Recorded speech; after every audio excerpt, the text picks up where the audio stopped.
Hi friends, ನಾನು ಶಂಕರ್ ಬಾಬು. ನಾನು ಇವಾಗ ತಂಜಾವೂರು ಎಂಬ ಒಂದು ದೊಡ್ಡ ಸಿಟಿಗೆ ಬಂದಿದ್ದೀನಿ ತಮಿಳುನಾಡಲ್ಲಿ. ತಂಜಾವೂರು ಅಂದರೆ ಪಾರಂಪರ್ಯ ಮಿಕ್ಕ ತುಂಬ ಹಳೆಯದಾದ ದೇವಸ್ಥಾನ. ಒಂದು ಸರಿಸುಮಾರು 1500 ವರ್ಷ ಹಳೆಯದಾದ ದೇವಸ್ಥಾನ. ಇದು ರಾಜರಾಜ ಚೋಳ ಮತ್ತು ರಾಜೇಂದ್ರ ಚೋಳ ಇಬ್ಬರು ಆಳ್ವಿಕೆ ಕೆಳಗೆ ಈ ದೊಡ್ಡದಾದ ದೇವಸ್ಥಾನ ಮತ್ತು ಅರಣ್ಮನೆ ಎಲ್ಲ ಇತ್ತು. ಇಲ್ಲಿ ಕೆಲವು ಕಾರ್ಯಾಗಿ ಈ ಅರಣ್ಮನೆ ಎಲ್ಲ ಇಲ್ಲ ಇವಾಗ. ಈಗ ಇದು ಅರಣ್ಮನೆಕನ ದೊಡ್ಡದಾದ ಈ ತಂಜಾವೂರು ಬೃಹದೀಶ್ವರ ದೇವಸ್ಥಾನ ನೋಡೋಕ್ಕೆ ಅಷ್ಟೇ ಸುಂದರವಾದ ದೇವಸ್ಥಾನ. ಇವಾಗ ನಾನು ಇಲ್ಲಿ ಬಂದಿದ್ದೀನಿ. ಇಲ್ಲಿ ನಾನು ಕರ್ನಾಟಕದಲ್ಲಿ ಇದ್ದೀನಾ ತಮಿಳ್ನಾಡಲ್ಲಿ ಇದ್ದೀನಾ ಅಂತಲೇ ಒಂದು ಡೌಟ್ ಬಂದುಬಿಟ್ಟಿದೆ ನನಗೆ. ಇಲ್ಲಿ ಓಂ ಶಕ್ತಿಯಿಂದ ಬರುವ ಟೂರಿಸ್ಟ್ ಮತ್ತು ಭಕ್ತಾದಿಗಳು ತುಂಬ ಜನ ನಮ್ಮ ಕರ್ನಾಟಕದಿಂದಲೇ ಬಂದಿದ್ದಾರೆ. ಕರ್ನಾಟಕದಿಂದಲೇ ಇಲ್ಲಿಗೆ ಬಂದಿದ್ದಾರೆ. ನೋಡೋದಕ್ಕೆ ಒಂಥರ ಕರ್ನಾಟಕ ಇದೆ ಹೆಂಗೆ ಇದೆ. ಒಂದು ಕಾಲದಲ್ಲಿ ಕರ್ನಾಟಕ, ತಮಿಳುನಾಡು, ಆಂಧ್ರ, ಕೇರಳ ಅಂತ ತನಿ ದೇಶ ಇಲ್ಲ. ಇದು ಒಂದೇ ದೇವಸ್ಥಾನವಾಗಿ ಅವರವರ ಆಳ್ವಿಕೆಗೆ ಇತ್ತು. ಇವಾಗ ತಮಿಳುನಾಡು ಅಂತ ಪಡ್ತಾ ಇದೆ. ಈ ದೇವಸ್ಥಾನ ತುಂಬ ದೊಡ್ಡದಾದ ದೇವಸ್ಥಾನ. ಒಟ್ಟುಮೊತ್ತ ದೇವಸ್ಥಾನ ಕಲ್ಲಲ್ಲಿ ಆಗಿರೋದು. ಈ ಥರ ಕಲ್ಲುಗಳು ಇಲ್ಲಿ ಎಲ್ಲಿಯೂ ಇಲ್ಲ. ಇಲ್ಲಿಂದ ಒಂದು 150 ಕಿಲೋಮೀಟ್ರ್ ಅಲ್ಲಿಂದ ಕಲ್ಲುಗಳು ತಂದು ಈ ದೇವಸ್ಥಾನ ಕಟ್ಟಿದ್ದಾರೆ. ಆ ಕಾಲದಲ್ಲಿ JCB, ಇಟಾಚಿ, ಕ್ರೇನು ಇದೆಲ್ಲ ಇಲ್ಲಿ ಇರಲಿಲ್ಲ. ಈ ದೇವಸ್ಥಾನವನ್ನು ಅದು ಹೆಂಗೆ ನಿರ್ಮಾಣ ಮಾಡಿದಾರೋ ನನಗೂ ಗೊತ್ತಿಲ್ಲ. ಆ ಕಾಲದಲ್ಲಿ ಆನೆ ಮತ್ತು ಮನುಷ್ಯ ಬಲದಿಂದಲೇ ಇದನ್ನು ಮಾಡಿರ್ತಾರೆ. ಈ ಗೋಪುರದ ಮೇಲೆ ಇರುವ ಒಂದೇ ಕಲ್ಲು 80 ಟನ್ ಅಂತೆ. ಈ 80 ಟನ್ ಕಲ್ಲುವನ್ನು ಈ ಕಾಲದಲ್ಲಿ ಟಕ್ಕಂತ ಒಂದು ಇಟಾಚಿ ಇಟ್ಕೊಂಡು ತಗೊಂಡೋಗಿ ಅಲ್ಲಿ ಇಟ್ಬಿಡ್ಬೋದು. ಒಂದು ಐಡಿಯಾ ಇರುತ್ತೆ. ಈ ದೇವಸ್ಥಾನದಲ್ಲಿ ಮೇಲೆ ಇರುವ ಕಲ್ಲನ್ನು ಇಲ್ಲಿಂದ 6 ಕಿಲೋಮೀಟ್ರ್ ದೂರದಲ್ಲಿ ಸಾರಪಲ್ಲಂ ಅಂತ ಒಂದು ಊರಿದೆ. ಆ ಊರಿಂದ ಈ ದೇವಸ್ಥಾನ ಇದು ಮೇಲೆ ಕಲ್ಲು ಹತ್ತಕ್ಕೆ 6 ಕಿಲೋಮೀಟ್ರ್ ಸಾರವನ್ನು ಮಣ್ಣಲ್ಲಿ ಹಾಕಿ ಅಲ್ಲಿಂದ ಆನೆ ಎಲಿಫೆಂಟ್ ಸಗಾಯಿಂದ ಎತ್ಕೊಂಡು ಬಂದು ಇಲ್ಲಿ ಇಕ್ಕಿದ್ದಾರೆ. 6 ಕಿಲೋಮೀಟ್ರಿಗೆ ಈ ಮಣ್ಣನ್ನು ಎಲ್ಲಿಂದ ತುಂಬಿದ್ರು ಆ ಮಣ್ಣನ್ನು ಆಮೇಲೆ ಹೇಳ್ತೀನಿ. ಇದು ನೋಡಿ, ಇಲ್ಲಿರುವುದು ರಾಜರಾಜ ಚೋಳನವರ ಇಟ್ಟಿರುವ ನಂದಿ. ಈಗ ಅಲ್ಲಿರುವ ಈ ನಂದಿಯನ್ನು ಎತ್ತಿ ಪಕ್ಕ ಇಟ್ಟಿದ್ದಾರೆ. ಈಶ್ವರನ ಮುಖನ ಯಾರು ಮರಿಬಾರ್ದು ಅಂತ ಅದು ಚಿಕ್ಕ ನಂದಿಯನ್ನು ಇಟ್ಟಿದ್ದಾನೆ ರಾಜರಾಜ ಚೋಳ. ಇವಾಗ ತಿರುಮಲೈ ನಾಯಕರ ಎಂಬ ಒಂದು ನಾಯಕರ ಮಣ್ಣ ಆ ನಂದಿಯನ್ನು ಪಕ್ಕಕ್ಕೆ ಇಟ್ಟುಬಿಟ್ಟು ದೊಡ್ಡದಾದ ಒಂದು ನಂದಿ ಇಕ್ಕಿಬಿಟ್ಟಿದ್ದಾನೆ. ಅದು ಒಂಥರ ಇರುತ್ತೆ. ಈ ಕಲ್ಲೇ ಬೇರೆ, ಆ ಕಲ್ಲೇ ಬೇರೆ. ಅದು ಗ್ರಾನೈಟ್ ಕಲ್ಲು, ಇದು. ಈಗ ನಾನು ಸಾರಪಲ್ಲಕ್ಕೆ ಹೋಗಿದ್ದೀನಿ ಅಲ್ಲ, ಸಾರಪಲ್ಲಿಂದ ಮಣ್ಣನ್ನು ತುಂಬಿ ಈ ಕಲ್ಲನ್ನು ಆ 80 ಟನ್ ಕಲ್ಲನ್ನು ಅಲ್ಲಿ ಇಕ್ಕಿದ್ರಲ್ಲ, ಆ ಮಣ್ಣು ಎಲ್ಲಿಂದ ತುಂಬಿದ್ರು. ಈಗ ಆ ಮಣ್ಣನ್ನು ಎಲ್ಲಿ ಹೋಯ್ತು ಅಂತಲೂ ಗೊತ್ತಿಲ್ಲ. ಈಗ ಈ ದೇವಸ್ಥಾನ ಒಂದು ಮಿಸ್ಟ್ರಿ ಅಂತ ಹೇಳಬೇಕು. ಇದು ಒಂದು ಥರ ಕೆಳಗೆ ಎಲ್ಲ ಮರಳೆ ತುಂಬಿರುತ್ತೆ. ಒಂದು ಅಂಡ ದೊಡ್ಡದಾದ ಒಂದು ಪಾತ್ರೆ ಥರ ಸುಟ್ಟು ಗೋಡೆ ಕಟ್ಟಿ ಅದರಲ್ಲಿ ಮರಳು ತುಂಬಿ ಮರಳು ಮೇಲೆ ಈ ದೇವಸ್ಥಾನ ಕಟ್ಟಿದ್ದಾರೆ. ಈ ದೇವಸ್ಥಾನ ಎಷ್ಟೇ ಭೂಕಂಪ ಬಂದ್ರೂ ಒಂಥರ ಆಡಿ ನಿಲ್ಲುತ್ತೆ. ಇದು ಆಡಿ ನಿಲ್ಲುತ್ತೇನುವ ಬೀಳೋಕ್ಕೆ ಚಾನ್ಸ್ ಇಲ್ಲ. ಈ ದೇವಸ್ಥಾನದಲ್ಲಿ ಕಲ್ಲು ಕೆತ್ತಿದ್ದಾರೆ. ಇದರಲ್ಲಿ ಕಟ್ಟಿಂಗ್ ಮಾಡಿದವನು, ಮಜ್ಜಿಗೆ ಕೊಟ್ಟಿರೋನು,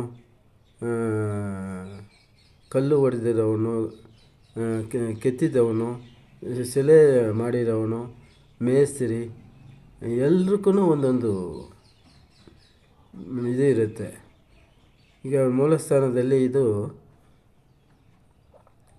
ಯಾವ ದೇವಸ್ಥಾನದಲ್ಲೇನು ಒಂದು ದೇವಸ್ಥಾನ ಕಟ್ಟುವಾಗ ಫಸ್ಟ್ ದೇವಸ್ಥಾನ ಕಟ್ಟಿಬಿಟ್ಟು ಆಮೇಲೆ ವಿಗ್ರಹ ಇಡ್ತಾರೆ.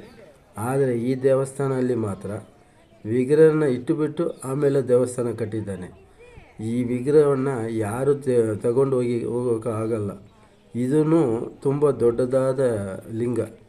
ಈ ಲಿಂಗವನ್ನು ಯಾರೂ ತಗೊಂಡು ಹೋಗಬಾರ್ದು ಅಂತ ಫಸ್ಟ್ ಮೂಲಸ್ಥಾನದಲ್ಲಿ ಲಿಂಗ ಪ್ರತಿಷ್ಠಾಪನೆ ಮಾಡಿ ಆಮೇಲೆ ಅದನ್ನೇ ಇಂಟರ್ಲಾಕ್ ಅಂತ ಒಂದು ಹೇಳ್ತಾರೆ. ಆ ಇಂಟರ್ಲಾಕ್ ಮುಖಾಂತರ ಒಂದೊಂದು ಕಲ್ಲನ್ನು ಜಾಯಿಂಟ್ ಮಾಡಿ ಒಂದು ಪಿರಮಿಡ್ ಥರ ಕಟ್ಟಿದ್ದಾನೆ ನೋಡಿ. ಪಿರಮಿಡ್ ಥರ ಕಟ್ಟಿದ್ದಾನೆ. ಈಗ ಎಷ್ಟೇ ಭೂಕಂಪ ಬಂದ್ರೂ ಈ ದೇವಸ್ಥಾನದಿಂದ ಕೆಳಗೆ ಇದು ಬೀಳಲ್ಲ.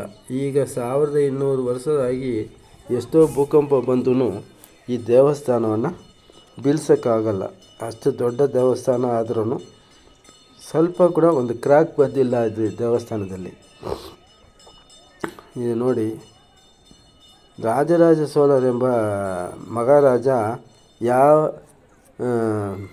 ವಾರಲ್ಲಿನೂ ಸತ್ತಿಲ್ಲ. ಈಗ ಮಗನಿಗೂ ಅಪ್ಪನಿಗೂ ಒಂದು ವಾಕುವಾದ ನಡೆಯುತ್ತೆ. ಆ ಕಥೆಯಲ್ಲಿ ಅವರ ಅಪ್ಪನೋ ಮಗನೋ ನೂಕುನುಗ್ಗಲಾಟದಲ್ಲಿ ಈ ಉಪ್ಪರಿಗೆ ಅಂತ ಒಂದು ಜಾಗ ಇದೆ. ಉಪ್ಪರಿಗೆ ಅಂದರೆ ಮಾಡಿ, ಇಲ್ಲಿ ಸೈಡಲ್ಲಿ ಒಂದು ಮಾಡಿ ಇರುತ್ತೆ, ತೋರಿಸ್ತೀನಿ ರೀ. ಆ ಮಾಡಿಯಿಂದ ಕೆಳಗೆ ಬಿದ್ದು ಹೋಗಿದ್ದಾರೆ ರಾಜರಾಜ ಚೋಳರು. ಅವ್ರಿಗೆ ಸಮಾಧಿ ಅಲ್ಲಿ ಒಂದು ಊರಲ್ಲಿ ಎಕ್ಕಿದ್ದಾರೆ. ಪಾಪ ಅಷ್ಟು ದೊಡ್ಡ ದೇವಸ್ಥಾನ ಕಟ್ಟಿದವನಿಗೆ ಒಂದು ಸಮಾಧಿ ದೊಡ್ಡದಾಗಿ ಪಳ್ಳಿಪಡೆ ಅಂತಾರೆ. ಒಂದು ವೀರ ಸತ್ತೋದ ಮೇಲೆ ಅವನಿಗೊಂದು ದೇವಸ್ಥಾನ ಥರ ಕಟ್ತಾರೆ. ಆ ಥರ ಒಂದು ಪಳ್ಳಿಪಡೆ ಕೂಡ ಕಟ್ಟಿಲ್ಲ. ಅಷ್ಟು ದೊಡ್ಡ ದೇವಸ್ಥಾನ ಕಟ್ಟಿದ್ದ ಆ ದೊಡ್ಡ ಮನ್ನನಾದ ರಾಜರಾಜ ಚೋಳನಿಗೆ ತುಂಬ ಕೇವಲವಾದ ಒಂದು ಜಾಗದಲ್ಲಿ ಒಂದು ಸಮಾಧಿ ಇದೆ. ಈ ಗೌರ್ಮೆಂಟು ಅದು ನೋಡೇ ಇಲ್ಲ. ಆದರೆ ಇವಾಗಲೂ ಅವನ ಹೆಸರು ಹೇಳ್ಕೊಂಡು ಇದು ದೇವಸ್ಥಾನ ಇದೆ. ಅವನೇನಂದರೆ ನಾನೇನೋ ಒಬ್ಬ ಮೇಸ್ತ್ರಿ ಅಂತಲೇ ಹೇಳ್ತಾನೆ. ನಾನೇ ಈ ದೇವಸ್ಥಾನಕ್ಕೆ ಒಂದು ಮೇಸ್ತ್ರಿ, ನಾನು ಒಂದು ಮಹಾರಾಜ ಅಲ್ಲ ಅಂತ. ಈಗ ಇದರಲ್ಲಿ ಸೀನಿಯರ್ ಶಿಲ್ಪಿ ಇದ್ದಾನಲ್ಲ, ಅವ್ರಿಗೂ ದೇವಸ್ಥಾನ ಆಚಾರ್ಯರಿಗೂ ಮಹಾರಾಜ ಕೂಲಿ ಕೊಡೋಲ್ಲಂತೆ. ಅವರು ದೇವರಕ್ಕೆ ಈ ಕುಲದವರಂತೆ. ಅದಕ್ಕೆ ಮಕ್ಕಳಕ್ಕೆ ಎಲ್ಲ ಕೂಲಿಯವರಿಗೂ ದೇವಸ್ಥಾನ ಅಂತ ಕೂಲಿ ಕೊಡ್ತಾನೆ. ಅವರಿಬ್ಬರಿಗೆ ಮಾತ್ರ ದೇವಸ್ಥಾನ ಕೊಡುತ್ತೆ ಅಂತ ಒಂದು ಐದೀಗ. ಇವರಿಗೆ ಒಂದು ಶಾಪ ಇರುತ್ತೆ. ಲಾಸ್ಟಲ್ಲಿ ದೇವಸ್ಥಾನನ ಆಗಮ ವಿಧಿ ಪ್ರಕಾರ ಪೂಜೆ ಮಾಡಬೇಕು ಅಂತ ರಾಜರು ಅವರು ಕುಲದೇವರು ಬಂದು ಇಲ್ಲ ತಮಿಳ್ ಪ್ರಕಾರ ಮನೆ ಅದು ಮಾಡಬೇಕು ಅಂತಾನು.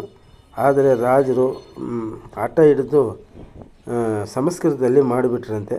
ಅದಕ್ಕೆ ಅವರು ರಾಜಗೋಪುರ ಜೊತೆಯಲ್ಲಿ ಬಂದರೆ ಅವರು ಸತ್ತೋಗ್ತಾರೆ ಅಂತ ಒಂದು ಐದೀಗ ಇದೆ. ಯಾವುದೇ ರಾಜರು ರಾಜಗೋಪುರ ಮುಖಾಂತರ ಬರಬಾರ್ದು ಅಂತ ಒಂದು ಐದೀಗ ಇದೆ. ಈ ಕಾಲದಲ್ಲೂ ಸೈಡಲ್ಲಿ ಇರುವ ದ್ವಾರದಿಂದಾನೇ ಮಹಾರಾಜ ಬರಬೇಕು. ಈ ಕಾಲದಲ್ಲಿ ಆಳುತ್ತಾ ಇರುವ ರಾಜರು ಕೂಡ ಮಹಾದ್ವಾರದಿಂದ ಬರಬಾರ್ದು ಅಂತ ಒಂದು ಐದೀಗ ಇದೆ. ಹಳೆ ಕಾಲದಲ್ಲಿ ಇಂದಿರಾ ಗಾಂಧಿ, MGR ಮತ್ತು ಕರುಣಾನಿಧಿ ಕೂಡ ಇಂದಿರಾ ಗಾಂಧಿ MGR ರಾಜಗೋಪುರ ಮುಖಾಂತರ ಬಂದರೆ ಅವರು ಸತ್ತೋದ್ರು ಅಂತ ಒಂದು ಐದೀಗ ಇದೆ. ಈ ಕಾಲದಲ್ಲೂ ಸ್ವಲ್ಪ ಕರುಣಾನಿಧಿ ಅವರು ಹುಷಾರು ಇಟ್ಕೊಂಡು ಅಲ್ಲಿ ರಾಜಗೋಪುರ ಮುಂದೆನೂ ಬಂದಿಲ್ಲ, ಈ ದೇವಸ್ಥಾನಕ್ಕೆ ಬಂದಿಲ್ಲ ಅವರು.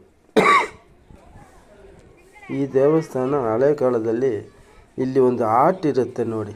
ಆ ಆರ್ಟು ಪೇಂಟ್ ಅಲ್ಲ, ಆ ಕಾಲದಲ್ಲಿ ಒಂದು ಸೆಟ್ಟು ಸೇಮದಲ್ಲಿಂದ ಬರುವ ಒಂದು ಕಲರಿಂದ ಮಾಡಿರೋ ಒಂದು ಶಿಲ್ಪ, ಅದು ಆರ್ಟು. ಮೇಲೆ ಇರುತ್ತೆ. ಇದು ನಾಯಕ ಮನ್ನರವರು ಇಟ್ಟಿರುವ ನಂದಿ ಇದು ನೋಡಿ. ಅಲ್ಲಿ ಬ್ಲೂ ಕಲರ್ ಇದೆ ನೋಡಿ. ಇದು ಒಂದು ಅಲ್ಲಿ ಒಂದು ಲೈಟ್ ಬ್ಲೂ ಇರುತ್ತೆ. ಅದು ಈ ಚಿತ್ರ ಎಲ್ಲ 1200 ವರ್ಷದಿಂದ ಆ ಚಿತ್ರ ಹಾಗೇ ಇರುತ್ತೆ. ಈ ಕಲರು ಈ ಕಾಲದಲ್ಲಿ ಪೇಂಟ್ ಹೊಡೆದ್ರೆ ಒಂದು 2-3 ವರ್ಷ ಆದರೆ ಅದು ಹೋಗಿಬಿಡುತ್ತೆ. ಇಲ್ಲಿ ಇರುವ ಈ ಪೇಂಟಿಂಗು ಸುಮಾರು 1800 ವರ್ಷದಿಂದನೇ ಹಂಗೆ ಇರುತ್ತೆ. ಇದು ರಾಜರಾಜ ಗೋಪುರ ಇಂದ ಮುಂದೆ ಇರುವ ನಂದಿ ಮಂಟಪದಲ್ಲಿ ಈ ಚಿತ್ರಗಳು ಬರೆದಿರ್ತಾರೆ. ತುಂಬ ದೊಡ್ಡದಾದ ದೇವಸ್ಥಾನದಲ್ಲಿ ಇದು ಒಂದು ಮಿಸ್ಟ್ರಿಯನ್ನೇ ಹೇಳಬೇಕು. ನಾನು ಸ್ವಲ್ಪ ಜಾಸ್ತಿಯಾಗೇ ಹೇಳ್ಬಿಟ್ಟಿದ್ದೀನಿ. ರಾಜರಾಜರ ಬಗ್ಗೆ ಎಷ್ಟೇ ಹೇಳಿದ್ರೂ ಅದು ಕಡಿಮೆನೇ ಅಂತ ನನ್ನ ಅನಿಸಿಕೆ. ಇದು ನೋಡಿ ಸಂತೋಷಪಡಿ, ಲೈಕ್ ಮಾಡಿ, ಶೇರ್ ಮಾಡಿ, ಸಬ್ಸ್ಕ್ರೈಬ್ ಮಾಡಿ. ನಿಮ್ಮ ಹೆಲ್ಪ್ ನಮಗೆ ಸ್ವಲ್ಪ ಬೇಕಾಗುತ್ತೆ. ಸಬ್ಸ್ಕ್ರೈಬ್ ಮಾಡಿ.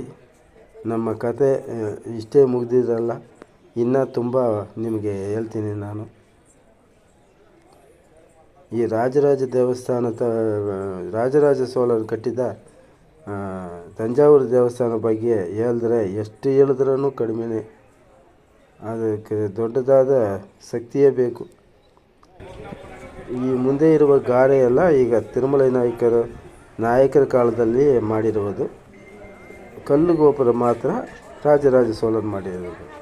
ಈಗ ಆಚೆ ಬರ್ತಾಯಿದ್ದೀನಿ, ಎಲ್ಲರೂ ಕನ್ನಡನೇ ಮಾತಾಡ್ತಾರೆ. ಇದರಲ್ಲಿ ಈ ಕನ್ನಡ ದೇಶದಲ್ಲಿ ಇರೋಂಗೆ ಇದೆ. ತುಂಬ ಹಳೆಯದಾದ ದೇವಸ್ಥಾನಕ್ಕೆ ಬಂದಿದ್ದೀವಿ. ಇದು ಬಂದರೆ ತುಂಬ ನಿಧಾನವಾಗಿ ನೋಡಬೇಕು. ಇದು ಹತ್ರ ಒಂದು 2-3 ಅವರ್ ಬೇಕಾಗುತ್ತೆ. ನಿಧಾನವಾಗಿ ನೋಡಿದ್ರೆ ಅದು ಹೆಂಗಿರುತ್ತೆ ನೋಡಿರುತ್ತೆ. Thank you friends.